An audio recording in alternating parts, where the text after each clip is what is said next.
I do want to go back to Ms. Owens for a second. You made a statement at the very beginning on why you were here, and I think the victim of if you've heard your story, and you've told that story many times, but if you would share how that's affected your view as you go forward and the issues that you're wanting to address today.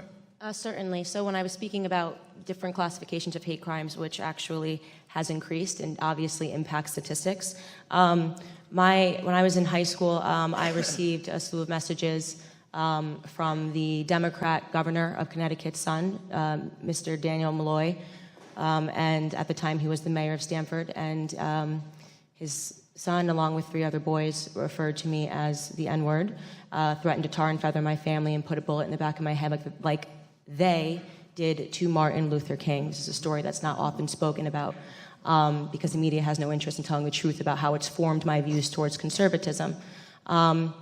The media turned it into a firestorm, and it became a political tool for people to gain power. The NAACP used me at that time, would just meet me outside of the school with cameras in tow to speak out against the crimes. Of course, now I'm older, and I realize that that's really just a fundraising mechanism, and that a lot of these groups survive because they cannot have the problem fixed, ever. The NAACP never wants racism to go away.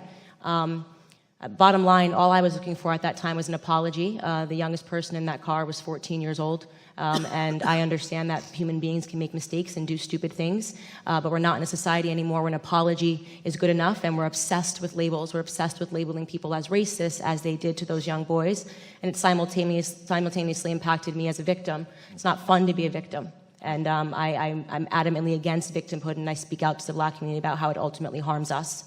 And I appreciate Anna for sharing that, and I think as we go forward, as I started my testimony with, is all of us here need to be heard. This is exactly what we're advocating. The more we hear, the more we can then at least relate to those who we may disagree with or agree with, and I thank you for being a part, and it's the rest. With that, I yield back.